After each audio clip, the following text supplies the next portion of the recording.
you doing, everybody? Welcome to my channel. This is You Too Can Be Great. Today I'm gonna give y'all a treat. I went to a party yesterday. I came back super late, so I still got my fake beat from last night. So I woke up like this, and I want to make sure that y'all get to see what I look like before I take it off, because this shit takes some time. Now, I did see some of y'all comments that y'all are giving me on my Basketball Wives Hypocrite video I did yesterday, and some of y'all seem to be acting like them old battle act don't really know what the hell is going on. Like that old ass black, I think she was like an old ass woman, African American, wearing that black outfit that they had in the olden days, that mammy outfit. She's walking around making little videos, making little announcements, saying that slavery wasn't as bad as we thought it was, that her family had generations of slaves and they were happy to be working for the white folks and they weren't raped and they lived a life here just like everybody else. And while she's saying that bullshit, and she's like, in 2020, you know, racism doesn't exist, you see the audience full of a bunch of white folks just out there clapping for her. Yes, and she's preaching bullshit because they're gonna follow her ignorance to help hide their guilt. So some of y'all in this comments that are trying to tell me what to think or how to act or how to feel when I see what I see, and I can speak truth when I see somebody being treated wrong based on people's perception of what beauty or what certain types of people are supposed to act like, I'm gonna speak it. You don't have to agree with it, but y'all don't try to tell me what you think I'm saying is wrong or what I think you're saying is wrong, or that I'm not seeing what I'm seeing, or that I'm stupid, because in my mind, you're ignorant as fuck. Now, let's get into this Growing Up Hip Hop Atlanta Season 4 episode 8 called Security Review.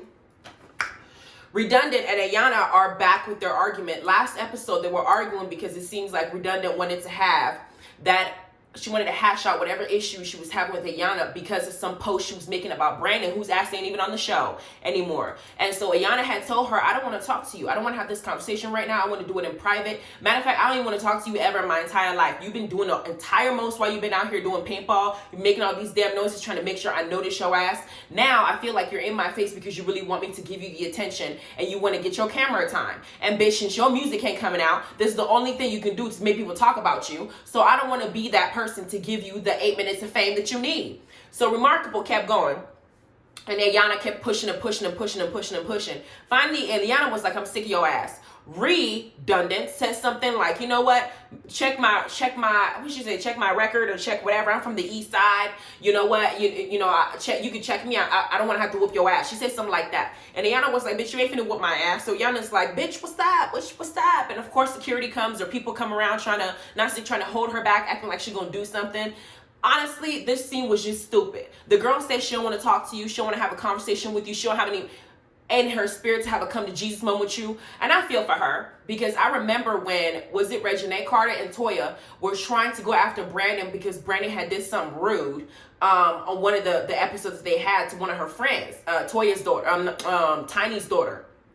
And when Brandon was being attacked by Toya, Ayana stood in front of Brandon to try and protect him before Deb decided to show up and try to squash the situation. So Ayana did have Brandon's back. So when he did all this shit with the family and stuff like that, she had every right to feel the way she felt. So Ridiculous should have kept her business and her nose out that business. Now that she's got herself caught up and she realized that Ayana ain't no punk and Ayana is about to sit up here and basically fight you, she now said, I don't want to put my hands on you. You know, you're Deb's family. She's now trying to take the opportunity where it comes for her. She wants to make sure she don't mess it up with Deb, because she realizes that all that attitude she had when she first came on the season didn't get her nowhere. Shit, I ain't never heard her music. I still haven't heard her music. So she wants to make sure that she's on her best behavior to use them to get where she needs to be. Another thing I saw is when people say stuff like, I'm from the east side, I'm from Chicago, I'm from DC, I'm thinking in my head, are we trying to reintroduce ourselves?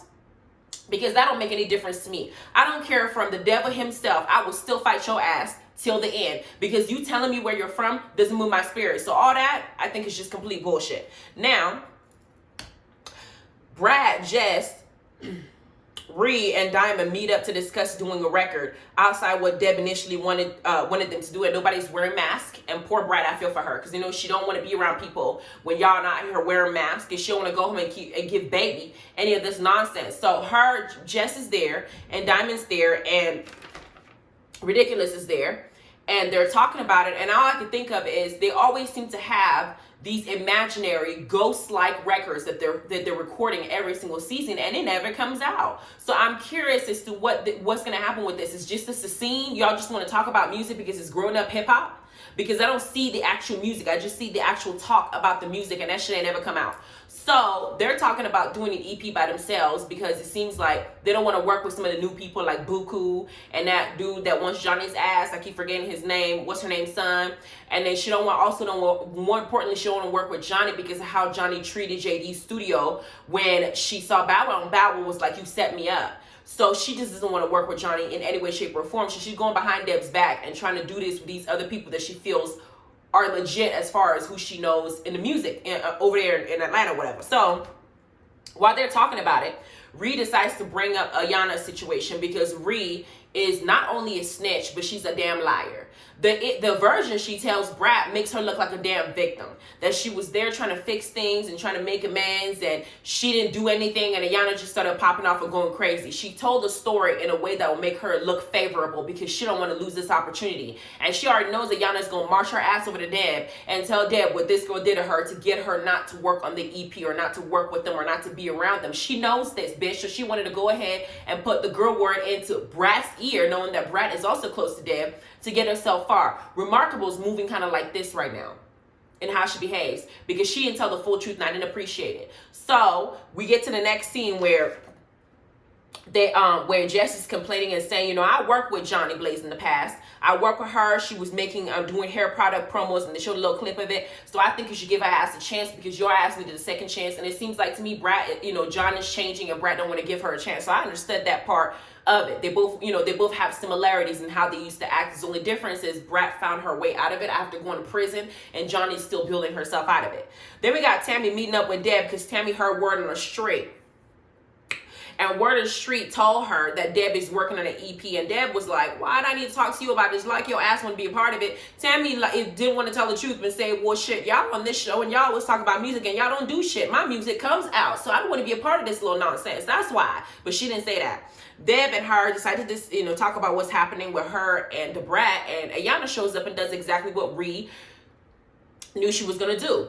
She shows up and she tells her version of the story, and she tells a little bit of what she was feeling, saying, I didn't want to talk to this hoe. I had no interest in having a conversation with her. She don't know what the hell happened between Brandon and I and our family. She don't need to butt her ass in. And when I told her that I didn't want to talk to you right now, she kept pushing and pushing and pushing. Instead of me walking away, I decided to go ahead and address that shit because it started getting serious. So everybody's, Tammy's talking to her about, yo, you know, if somebody wants to squash something, don't hold it in. You tend to hold, you know, stuff and let her talk to you. But Ayana ain't feeling Ree, and I'm not feeling her redundant ass either, or her ridiculous ass, her inability to receive proper information. I don't want to deal with her and how she acts. Right now, she seems like she's doing too much, and I'm not feeling her.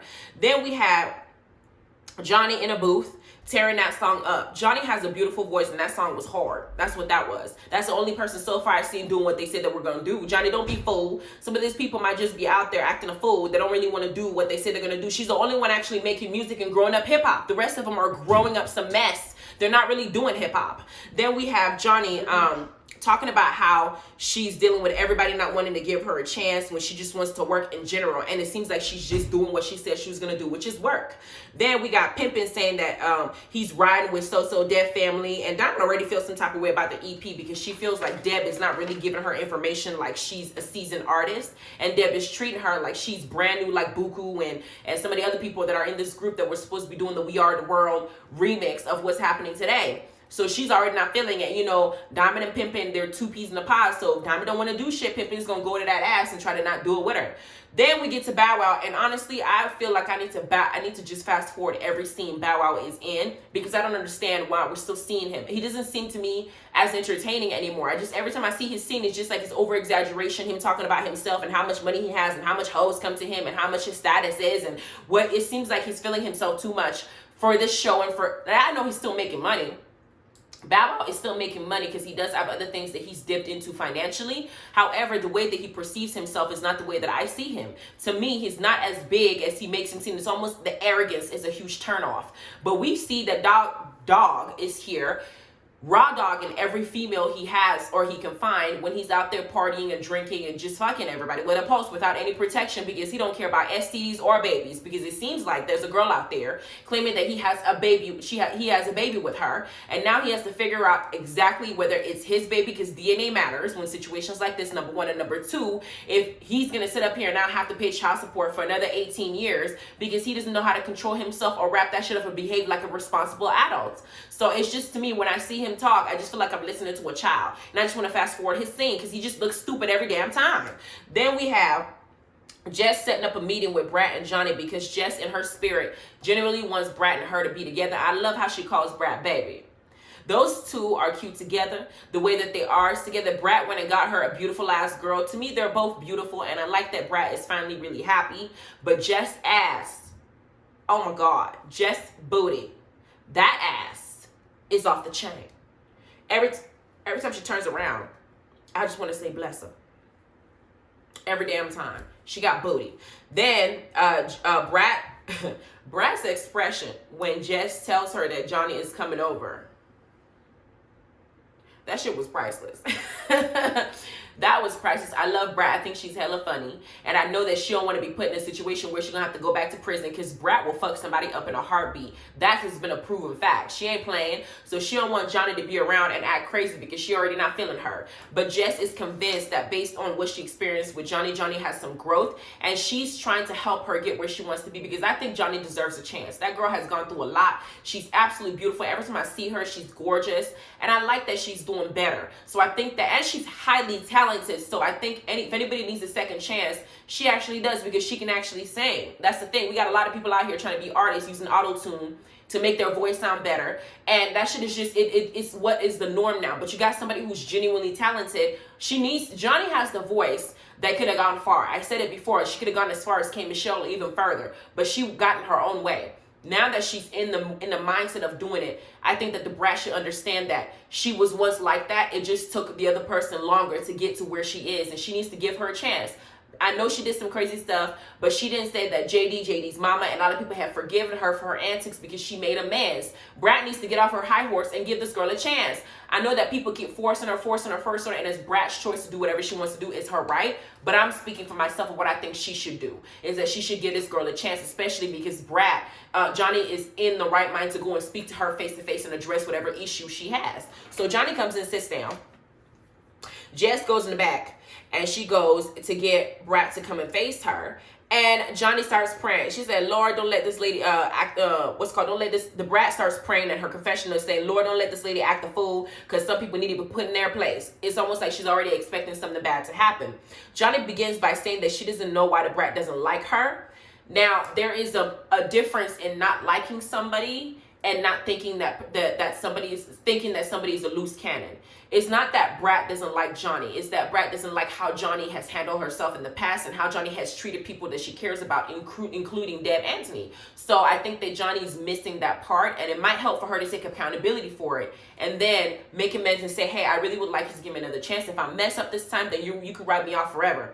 But I'm trying to be better, and I'm trying to do better, and I've learned certain things about myself that helps me remove myself from situations that are going to make me go off or put me in a incorrect state of mind. I'm passionate about what I want to do. I'm passionate about my future endeavors, and I really want my life to be a lot better than what it is. I wanted a family, I wanted kids, and it doesn't seem like things are working out for me. I just feel like if I change my entire approach to things, maybe I'll get these things in my life, just like you did. You got your girl here, you got your boo. I want to have that too. So I think if Johnny approached it from that perspective, she would have gotten Brat's support in working with her. Also, I also feel like Brat doesn't want to work with her because she doesn't have anything that she's done musically that has been put out. So it almost feels like if she helps Johnny Blaze's reputation that she's built so far as being a loose cannon, she don't want that attached to her name. So I understand where Brat's coming from too, but I think Brat, you've done a lot of your work. You've had them, you've been at the top of the charts. You've done what you needed to do. I feel like you need to use your name to help somebody else that was in your position and acted like you, girl. I feel like you should help Johnny. I like Johnny. I'm all for Johnny. I support Johnny. I want Johnny to do good. So I feel like this will be good for her. Then the episode ends. So this is how they did it. Now, next episode, they made it look like Johnny is about to go off. I don't think that that's going to happen. I think that that was just something that production did to make us want to watch the next episode.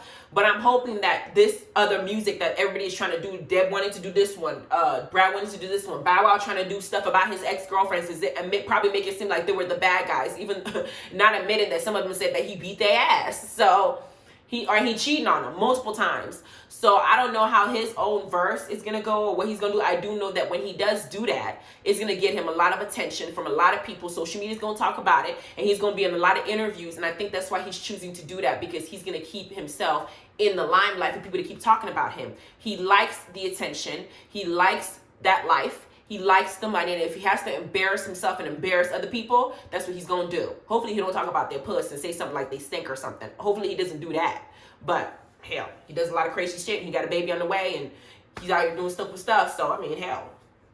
Anyway, I'm gonna give y'all Married at First Sight. For those of you who don't watch the show, you are gonna want to watch this review, because when I see some of the people that they chose to be paired up, I feel like some of them need to go back to church and repent.